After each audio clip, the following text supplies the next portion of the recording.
I had to go check on the horses. We had a pretty good rain, a lot of thunder and lightning. And after lightning, I kind of like to make sure the horses are still standing. But they're there, and I think they're happy. It's been really dry. You know, and they like, if you get grass that has a little rain on it, you know, I think that's more palatable to them. So it's good to get rain. We needed it. Okay, I was going to mention a thing I saw. You know, one of the people that got arrested and charged in this riot at the Capitol, they had turned him loose. I don't know if he was on bail or, you know, he was kind of under house arrest. And part of the deal was that he couldn't have any access to the internet. He was supposed to keep off it completely, and he had to renounce his thoughts on the whole Q thing. You know, boy, that, you know, when you have to start renouncing things, then they'll turn you loose. That's spooky. But they put him in his wife's custody then. She was supposed to keep him off the internet. Well, his, like a parole officer, so to speak, caught him in the garage watching the news on his iPhone. Oh, that was the end of it. And he admitted that he had actually had the audacity to watch that Lindell symposium that he, you know, and, you know, they did everything they could to block people from watching that. I did watch part of it, but I had to do it in a roundabout way, you know, because it wasn't readily available. But it was interesting, but it was stuff I already knew, you know, it was no real surprise. But they really want to make an example of people, you know. Nothing else matters now. They really got to keep working at this. Well, another one, it was somebody that used to work for InfoWars, you know, that Alex Jones thing. They caught him. So they're going to make an example of him because he didn't actually even go in the Capitol, but he was at the riot and he stood outside and said, "You stole the election and we know it, we're not going to forget it." Well, that was, you know, heresy. Well, they're going to lock him away. You have no freedom of speech anymore, and then the idea that you're not even free to go on the internet and watch whatever you want, you know, that there's certain news items that are forbidden. You gotta only watch what they want you to watch. And he didn't cooperate. So another funny thing I heard. So this has been going on for a while now. The British, the French, the Germans, the Australians, they all have commando teams there that are going into the city and bringing out their people, bringing them out to the airfield. Now, the U.S. commanders had the audacity to tell them, "Stop doing that. You're making us look bad because we aren't allowed to do that." Not that the people don't want to, the soldiers are there, but it's this big battle going on between the White House and the State Department and the military. You know, they want to keep, we've got the biggest force there, but they want to keep them only at the airport. You're not supposed to go, there were some of them that had made a couple of little short trips because, like I say, everybody else is making them look bad. But no, you're supposed to stay there. It's up to the people to make their way in on their own. Well, if you go in, you know, if they go in with those commander groups and bring them out, there's less chance of them being hassled as they come in. But just civilians walking in, they're going to get hassled, you know, just for sport, because there won't be any pushback.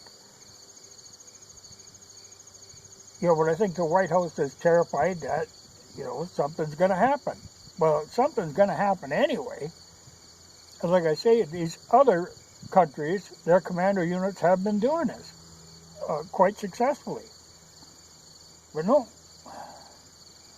we got to sit and wait for these people to try to sneak into the airfield.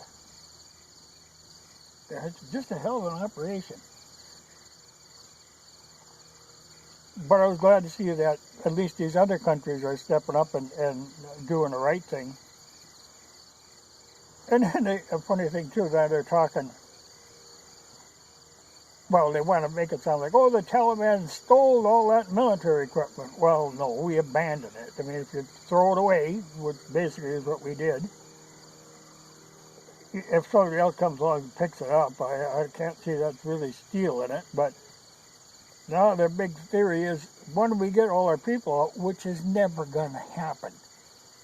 There's going to be people in there kind of living underground for quite some time.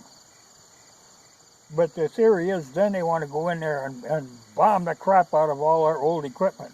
Well, like I say, they're never going to get them all out. And if you go in there and start bombing, these people are dead for sure. Here comes the fly herd. Well, maybe not so bad. It's kind of cool. But it is funny, as an afterthought. Now they want to destroy that equipment. But by the time they have any opportunity of doing this without putting everybody else in jeopardy, that equipment's going to be long gone. And it's funny too, I had mentioned that the Russians really don't care for our stuff, but one of the generals was bragging, oh, it's a good thing that our equipment breaks down so often because they don't want it, and he thought this was a great thing. Well, it kind of makes you think, why are we getting equipment that is constantly breaking down? We got to have high-tech stuff that they can't keep operating. But he thought this is a great bonus, that to this equipment that other people can't use it.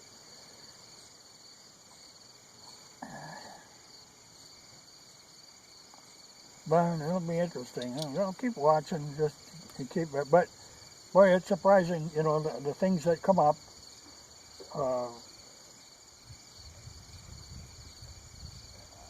It's unbelievable how incompetent these people trying to run this operation really are. From even the big shots in the military are incompetent, but then we've got the State Department, which is really hopeless. And then